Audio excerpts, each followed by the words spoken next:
Dans le podcast, on fait toujours un quiz. Ah. Tout le temps. Alors là, j'étais obligée de te faire un petit quiz. Mais ton quiz, c'est un vrai faux. Et tu peux expliquer. D'accord? On va essayer de déconstruire des phrases Bien sûr. que tout le monde a l'habitude de croire ou d'entendre ou de se dire. Aïe, aïe, D'accord? aïe. Je sens que je vais avoir mal aux oreilles. Non, mais on va voir. Mettre de l'argent de côté, quand on gagne peu, ça ne sert à rien. Vrai, faux. Faux. Mettre de l'argent de côté, ça sert toujours à quelque chose. Quand on gagne peu, encore plus, parce que ça veut dire que demain, vous avez un imprévu, une voiture qui tombe en panne, un frigo qui lâche ou quoi, vous en sortez comment? Découvert, Cofidis ou crédit, je ne vais pas citer de nom, mais tous ces crédits à 15%, là, 15%. qui vont vous mettre encore plus Revolving. les crédits revolving ou des choses comme ça. Crédit à la consommation à gogo dans des entreprises qui finalement font des taux faramineux. Mais non, en fait, il faut même... Moi, comme je dis toujours, même si c'est 20 € de côté, c'est toujours ces 20 €-là qui peuvent le cumul. En fait, vous pensez... Il y a un livre que j'aime beaucoup. Exactement. C'est le pouvoir de l'effet cumulé, je crois. Je sais plus. Un livre, en tout cas, sur l'effet cumulé qui est très intéressant et qui, en fait, ces 20 € cumulés, mais ne serait-ce que sur 3 ans, c'est toujours ça de prix. C'est toujours plus que ce que tu avais à la base. Mais on est d'accord. Et comme parfois je disais à mes clients, 20 €, je sais que quand on n'en a pas, 20 €, ça représente une somme. Mais c'est 2-3 McDo. Si vous fumez, ça vous fait peut-être un paquet de clopes. Mettez ces 20 € par mois minimum de côté. Parce qu'effectivement, quand la voiture elle tombe en panne, un enfant malade, vous faites comment? Je sais. En fait, parfois, il y a des choses, pour moi, c'est très... ça sort du bon sens, mais je ne sais pas comment l'expliquer ou comment... Je ne sais pas. C'est vrai que tout le monde n'est pas réceptif. Oui, c'est ça, tout le monde n'est pas réceptif. Mais non, il faut absolument avoir une épargne de sécurité. Obligatoirement. C'est nécessaire. Et avec en plus ce qui arrive, je crois que c'est en novembre 2026, là, les découverts qui vont être beaucoup plus chargés. Tout à fait. Qui vont générer plus de... Enfin, il y aura plus de frais et il y aura un scoring, non? En fait, il y aura un scoring. Et les personnes avant qui avaient peut-être, je ne sais pas, 1 000 € de découvert, maintenant, ils vont passer à 500 de découvert. Parce que là, le scoring, il va effectivement très bien regarder votre compte. Voilà. Ça ne sera plus forcément de la gestion de compte. Ah ben, lui, il gère bien son compte, on peut lui donner 1000. Non, c'est en fonction de ce qu'il gagne. C'est tout. Tu vois? Donc, il y en a, ils ne gagnent pas beaucoup, mais pourtant, ils gèrent bien. Malheureusement, vous n'aurez pas le même montant de découvert. Donc là, ça va être compliqué. Je sais que ça va être compliqué. Et alors après, c'est quelque chose qui va être compliqué. Et c'est pour ça que je dis, là, il vous reste en gros un peu moins d'1 an pour mettre ça d'équerre. Tout à fait. Vous avez moins d'1 an. Ils sont obligés. Mais ce que je veux dire après, il y a des populations qui vont avoir du mal. Moi, je pense aux étudiants, je pense aux familles monoparentales, aux femmes seules. Tout à fait. Voilà, ça va être compliqué. Mais c'est une réalité. Il va falloir s'adapter. Et donc, il faut mettre de côté. Donc, c'est faux. C'est faux. Gagner plus d'argent règle automatiquement les problèmes financiers. C'est faux. Alors, toi, je sais que tu es vraiment... Là, tu peux en parler. Là, c'est faux. Parce que vraiment, c'est vrai qu'on l'a échangé rapidement dans le podcast. C'est faux. Moi, j'ai vu une personne qui gagnait 100 000 annuels, donc salaire, donc en CDI, etc., qui ne mettait rien de côté. 100K. Donc, pour vous dire, ce n'est pas le montant que vous gagnez. La richesse, c'est pas ce que vous gagnez tous les mois. La richesse, c'est ce que vous faites avec votre argent. Tout à fait. Comment vous gérez cet argent et ce que vous en faites. Est-ce que vous créez plus avec ça ou est-ce que vous... pour moi, c'est de la fuite. C'est comme mettre de l'argent dans une passoire quand on part dans des choses qui ne rapporteront jamais rien. Et on laisse couler. Donc, non, vraiment, là, c'est faux. Okay. Je balaye. Aider financièrement sa famille empêche forcément de construire un patrimoine. Vrai ou faux? Alors là, moi, je dirais 50-50. 50-50 parce qu'on peut aider financièrement sa famille, mais comme je l'ai dit tout à l'heure, jusqu'à une certaine limite. Il faut fixer des limites pour que ça n'impacte pas le développement de votre richesse à vous. Tout à fait. Je pense que vous élevez financièrement, en fait, c'est toute la famille qui va s'élever. Mais tant que tout le monde s'appauvrit mutuellement, on reste tous en bas. On reste tous en bas. Donc, non. Je dirais vrai faux. Vrai faux. Investir, c'est réservé aux riches et aux experts. Alors ça, c'est quelque chose qui... Investir, c'est réservé aux riches. Ça, c'est quelque chose qui revenait souvent dans les personnes que j'ai pu accompagner. Alors, moi, je tiens à dire que pas du tout. Aujourd'hui, on peut investir avec des sommes vraiment... Franchement, vraiment, on parlait de 20 euros, 20 euros. 15 euros mensuels. Un PEA, un plan d'épargne en action, c'est 15 euros mensuels. Donc, on peut, à partir de sommes vraiment accessibles et vraiment basses. Un petit McDo, une place de cinéma. C'est ce que je dis souvent, un McDo ciné. Avec un McDo ciné, on peut investir. Donc, vraiment, il faut pas se bloquer là-dessus et au contraire, aller chercher les solutions. Moi, j'ai une anecdote comme ça, une personne qui s'intéressait voilà, j'étais allée à un concert Candlelight, donc avec des bougies, etc. Oui. J'avais une super expérience, c'était génial. Et du coup, la personne me dit j'aimerais trop en faire, j'ai toujours rêvé de faire un concert comme ça. Et elle me dit, et je lui dis, pourquoi tu fais pas? Non, mais ça doit coûter une blinde. Je lui fais, mais est-ce que tu t'es renseigné sur les tarifs? Parce que franchement, c'était clairement accessible. En fait, cette personne restait dans l'idée que ça coûtait trop cher d'accéder à ça. Et c'est un peu la même chose. C'est une croyance limitante. On s'empêche soi-même. On s'empêche soi-même d'accéder à quelque chose et sans s'être même renseigné. Renseignez-vous, je vous assure, il y a plein de... Il faut... on reste là-dessus, on se dit non, mais c'est trop cher pour moi, je ne me pose pas la question, j'y vais même pas, je me renseigne même pas sur le prix parce que nécessairement c'est trop cher. Mais tu as tout à fait raison. En fait, il faut passer déjà le cap de l'information. On est d'accord. Et en fait, en disant ça, c'est comme quand j'avais commencé à la banque, il y a plein de clients, ils venaient pas en rendez-vous. Oui, ils ne passent pas la porte de la banque parce qu'ils se disent « Non, je vais y aller, pourquoi? Le conseiller ou la conseillère, il ne va pas me considérer. Moi, je ne gagne pas beaucoup d'argent. Qu'est-ce que j'ai à foutre excusez-moi, à faire à la banque non, je ne me sens pas... » En fait, ils ne se sentent pas légitimes. Mais si. Bien sûr, je suis d'accord avec toi.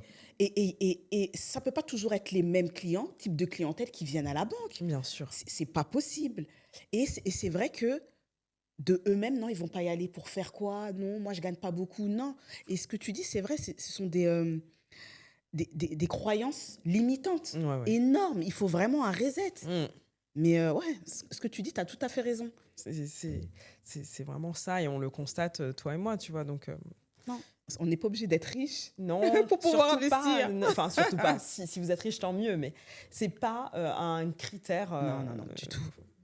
Ne pas parler d'argent protège les relations familiales. Oh, non. Faux. Au contraire, justement, c'est ce que je pense que ça. Il y a une zone d'ombre qui subsiste et il y a un espèce de tabou autour de ça. Déjà qu'on est dans une société dans laquelle la société française, il y a vraiment un tabou autour de l'argent. La plupart, moi, quand je pose la question, est-ce que j'aime bien faire ça quand je fais des ateliers ou des présentations? Est-ce que, par exemple, vous connaissez le salaire de vos frères et sœurs? Est-ce que vous connaissez le salaire de vos amis? Est-ce que vous souvent il y a une zone d'opacité à ce niveau-là. Donc, c'est important de parler d'argent parce que peut-être que dans la famille, typiquement, vous avez votre sœur, elle gagne bien sa vie, mais peut-être qu'elle va vous donner des tips pour que vous aussi, pour que vous gagnez bien votre vie, pour que vous négociez bien vos salaires au moment des entretiens, pour que vous fassiez les bons moves au niveau des investissements. En fait, le tabou à part... Un tabou, non, en tout cas, en plus, non, ça n'a pas lieu d'être. Ça n'enrichit personne, ça n'apporte rien à la personne de rester sous silence comme ça. On est d'accord. Dans la communauté noire, l'argent est surtout un outil de survie, pas de stratégie. Alors, je dirais... Vrai ou faux, 50-50 Je dirais que on est on est entre deux. Parce qu'il y a des personnes qui s'élèvent concrètement et tant mieux. Il y a quand même des choses qui ont évolué et qui soutiennent, qui vont soutenir d'autres activités ou qui vont renforcer. Je pense à certains entrepreneurs, je pense à des personnes que j'ai pu voir notamment dans le cercle Black Network. Donc, il y a vraiment des personnes qui se servent de leur argent pour s'élever. Et il y a des personnes, malheureusement, qui sont en mode survie. Et l'argent, c'est de la douleur. L'argent, c'est de la crispation. L'argent, c'est on sort les rames. L'argent, c'est aïe, aïe, aïe, on veut même pas regarder les comptes. On peut rester un mois sans regarder les comptes. Donc, c'est associé à des choses très douloureuses.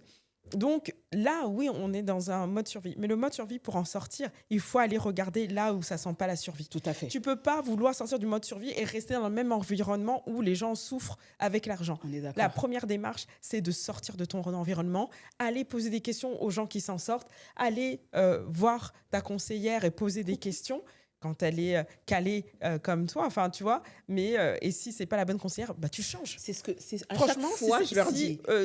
Moi quand oui, mais ma conseillère à chaque fois j'y vais, j'apprends rien, elle m'apporte rien.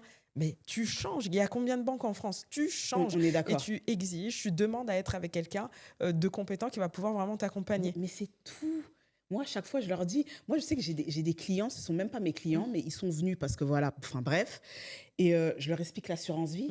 Mais ils me disent, mais moi, personne ne m'a expliqué l'assurance vie comme ça. Mais pourquoi c'est aussi compliqué? Je leur dis, non, c'est une armoire et il y a 2 tiroirs. C'est tout. Une armoire, il y a les fonds euros et il y a les actions. Maintenant, on choisit dans quel tiroir on investit notre argent. C'est tout. Il y a des frais d'entrée, il y a des frais de sortie. C'est pas plus compliqué. Ça sert à rien parfois d'expliquer des produits financiers ou d'expliquer l'argent avec des mots scientifiques pour montrer qu'on connaît mieux que quelqu'un d'autre. C'est faux. Eh ben, c'est faux. Je te rejoins là-dessus. Mais j'ai vu que tout ce que tu expliques, c'est pour ça que j'aime bien. Sans jargon. Moi, c'est ce que je dis. Voilà, faire plus d'argent, franchement, mon programme, c'est ça. Faire plus d'argent simplement, efficacement et sans jargon. Ah, merci. Parce que le jargon, ça rebute tellement de personnes. Merci. Mais il y en a certains, ils se sentent quelqu'un d'autre, le fait de parler comme ça que tu ne comprennes pas. Moi, ça ne m'intéresse pas que vous ne compreniez pas. Je veux absolument que ce soit des concepts qui soient accessibles pour pouvoir permettre au plus grand nombre, justement, de rentrer vraiment dans le process de s'occuper de son argent, quoi. On est d'accord. Et en plus, même, il faut s'adapter aux clients. Bien sûr, bien sûr. Voilà, il y a des clients CGP, il n'y a pas de problème, on sait de quoi on parle, il n'y a pas besoin de tergiverser. Ça va vite, il y en a d'autres, il faut prendre un peu plus de temps. Et ce n'est pas parce qu'il faut prendre plus de temps qu'ils sont moins bêtes ou plus bêtes que les autres. Bien sûr. Sans jargon. Franchement, c'est très bien, sans jargon. Les femmes noires supportent plus de pression financière que les hommes de leur entourage? Les femmes noires supportent plus de pression financière. Moi, je dirais vrai-faux, parce que quand même, on attend, après ça dépend des communautés, mais on attend aussi beaucoup un homme noir, on attend beaucoup de lui. On attend énormément de lui, beaucoup de pression. Je pense que chez nous, c'est encore plus important d'être pourvoyeur, parce qu'il y a souvent des cultures... Moi, le Congo, c'est un pays, c'est le matriarcat, mais tout de même, on attend quand même de l'homme pour qu'il puisse asseoir chez lui fièrement, dignement, il doit s'occuper de son foyer aussi. Donc, et ça passe par le financier, évidemment. Et donc, je dirais les deux, finalement, parce que la fille d'eux, c'est celle qui va prendre soin des parents, c'est celle qui va prendre soin de la famille. D'accord. Surtout, je pense que quand tu es l'aîné, ça doit être encore plus impactant. Donc, on attend beaucoup de toi. Tu es la première qui a été établie. Donc, moi, je dirais les deux subissent la pression financière. Franchement, c'est un peu des deux côtés. Mais ça, c'est mon ressenti par rapport à moi, je suis d'accord avec toi. C'est pour ça que j'acquiesce depuis tout à l'heure. Mais ouais, les deux sont chargés. Et beaucoup dans notre communauté, tu penses? Ou ça, c'est partout pareil? Je dirais beaucoup dans notre communauté, parce qu'il y a des gens, je vais te dire, moi j'ai des clientes, alors on va dire type caucasien. Bien sûr. Les parents pourraient finir dans la rue. J'exagère un peu le trait, mais je comprends, oui. C'est le cadet de leurs soucis. Mais absolument. Donc, tout à fait. Il y a vraiment ce truc de dire, maintenant j'ai mes enfants, j'ai mon mari, le reste advienne que pourra. Advienne que pourra. Donc après. Pas tous, je ne veux pas généraliser, mais je trouve quand même dans la communauté afrodescendante, c'est quand même plus présent. Voilà, c'est plus présent, il y a plus de pression. Les réseaux sociaux, tu es sur les réseaux sociaux, donnent une image réaliste de la richesse ou absolument pas? Absolument pas. Horrible. Voilà. Les réseaux sociaux déforment tout. Déforment tout, le rapport à la richesse, le rapport au travail, le rapport... le rapport au couple, je trouve que ça déforme, et c'est un dérèglement du marché. C'est ce que j'appelle un dérèglement. C'est horrible. Du marché, que ce soit pour l'argent, comme tu as dit, pour le couple. des fois, j'entends des exigences. Je me dis, mais ils ont vraiment vécu en couple, ils sont déjà restés dans une maison à deux. Enfin, ils ont déjà construit quelque chose. J'assure. C'est lunaire. Merci. Ouais. Lunaire. Vous savez, les réseaux sociaux, je peux aller louer une Lamborghini, je me mets devant, je fais une photo, c'est terminé. Même sans la louer, elle est garée dans la voiture, tu t'adoses sur la Lamborghini, c'est bon, t'as ton feed. Et on se dit, non, mais lui, il est trop... Ou elle a une vie de dingue. etc. Voilà, et les power couples, ça on en parle aussi, hein, les gens, oh là là, le couple, machin. Et puis du jour au lendemain, la personne n'est plus du tout sur les réseaux. Oh, mais qu'est-ce qui se passe? Ils se sont séparés. Non, mais vraiment, en fait. Et avec perte et fracas, c'est pas des séparations à l'amiable. Oui, il me battait, tu découvres des trucs, mais c'est invraisemblable. Donc c'est pour ça que les réseaux sociaux, c'est terrible. Ouais, je trouve que la jeunesse qui a grandi dans ça, elle est vraiment déconnectée de la réalité très souvent. Absolument. Et on aura beau tout me dire, non, il faut vivre avec son temps. Il n'y a pas de souci. Nous-mêmes, ce qu'on est en train de faire, ça va aller sur les réseaux sociaux. Bien sûr. Il n'y a pas de sujet. Mais par contre, il ne faut pas en abuser. Parce que ce qu'ils mettent sur les réseaux, calmos. Oui, il y a cet investissement-là. Demain, je vais avoir ce temps. Ah bon? Mais si tu pensais que ça fonctionne... Mais nous tous, on va être riches. Nous tous. Merci d'aborder ça parce qu'il y a des cas dramatiques quand même. Parce que ces influenceurs qui se faisaient de la pub de certaines cryptos. Moi, j'ai eu le cas, j'avais rencontré une femme, une retraitée, qui avait investi 30 000 € dans la crypto suite à quelque chose qu'elle avait vu sur les réseaux. Sur les réseaux. Okay. Et elle se disait, quand je parlais avec elle, je me dis, mais toi, oui, mais on m'a dit que c'était sûr. D'accord. Donc, elle était à 30 000. Elle est montée à 40 000 assez vite. Donc, elle était compétente en 6 mois. Et puis, par contre, aujourd'hui, elle peine à repasser au-dessus de la barre des 20 000. Ça veut dire qu'elle a perdu 10 000. Et juste sur prescription d'un influenceur ou d'une influenceuse, je ne sais plus laquelle. Mais vraiment, ce truc de se dire que ça peut se jouer comme ça en un claquement de doigts. Je ne dis pas qu'il y a des choses qui ne peuvent pas être très bénéfiques, bien sûr.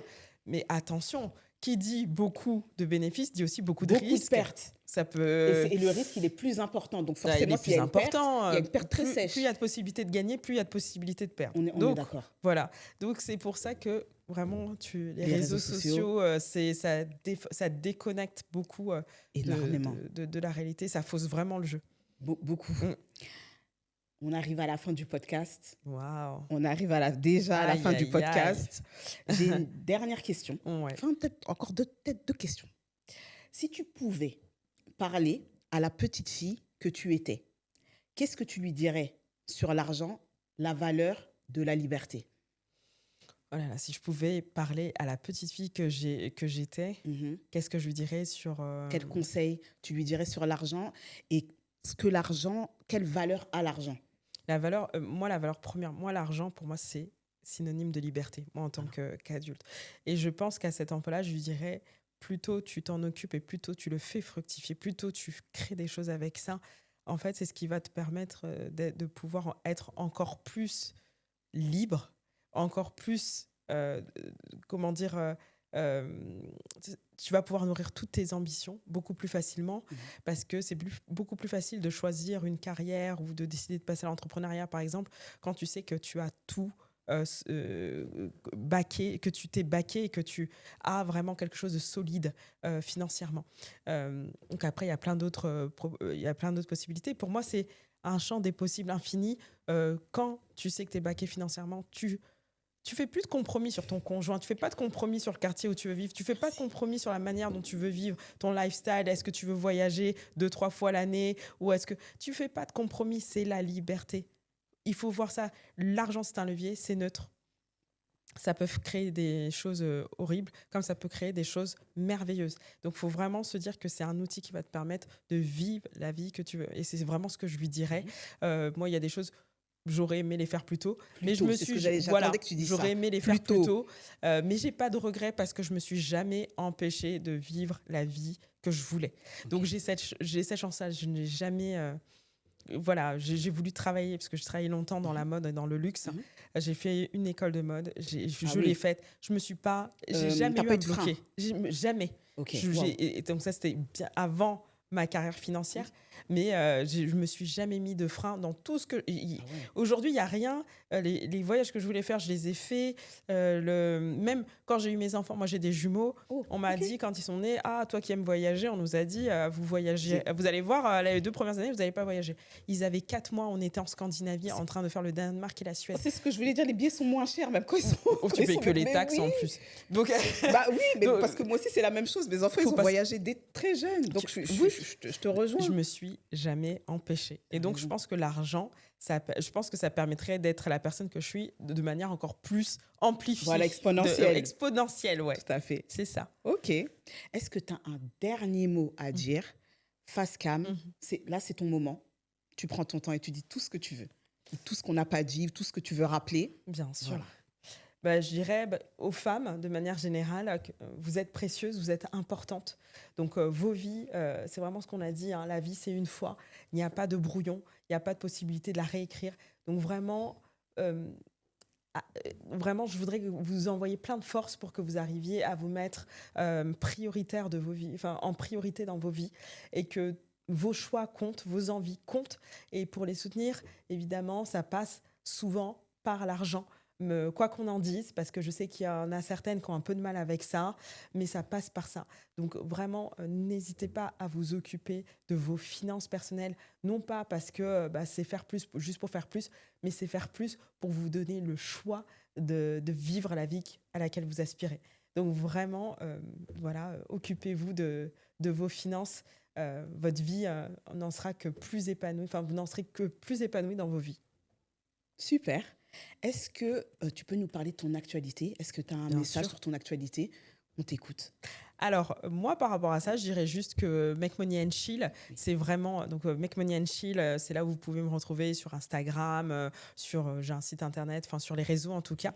Là, l'actualité, ça va être... j'ai enregistré pas mal de podcasts avec des personnes géniales. Et à côté de ça, les choses vont s'accélérer. Vous allez... en tout cas, là, je me suis beaucoup occupée de la chaîne en elle-même. Je me suis beaucoup occupée de Make Money and Chill, la marque en elle-même. D'accord. Pour la rendre encore plus visible, pour la rendre encore plus... pour vous atteindre encore plus, mesdames, et pour faire en sorte que vous puissiez avoir accès à ce programme beaucoup plus facilement. D'accord. Donc, c'est vraiment ça qui arrive. Il y a des événements, dont un qui est prévu pour le printemps. Okay. Donc, en tout cas, je le préciserai sur mes réseaux, donc n'hésitez pas à me suivre dessus. Et nous aussi, on va préciser les réseaux, vous aurez tous les renseignements. Mais vous inquiétez pas. Hein. Voilà, donc ça va être vraiment, en tout cas, là, on va rentrer dans quelque chose de beaucoup plus, on va dire une présence beaucoup plus massive. Okay. Et un programme qui continue à se développer. Donc, hâte de vous retrouver. En tout cas, on va le voir, début mars, les choses vont s'accélérer. Et d'utilité publique, comme on l'a dit, c'est d'utilité publique. Oui, non, ça change une vie. C'est life changer, vraiment, de s'occuper de ses finances. On sous-estime à quel point ça peut transformer, je dis bien transformer une vie et celle des personnes autour de vous. Autour aussi. Très bien. On est arrivé à la fin. On était avec Louisa, coach financière pour les femmes. Je suis très heureuse qu'elle soit là. Merci encore de ta présence. Merci d'avoir répondu à toutes les questions. C'était super intéressant, vraiment. C'était génial. Franchement, vraiment. Merci. J'ai passé un très bon moment en ta compagnie. Merci beaucoup. Donc, merci beaucoup. C'est la spéciale finance sur 229 Stories. À plus.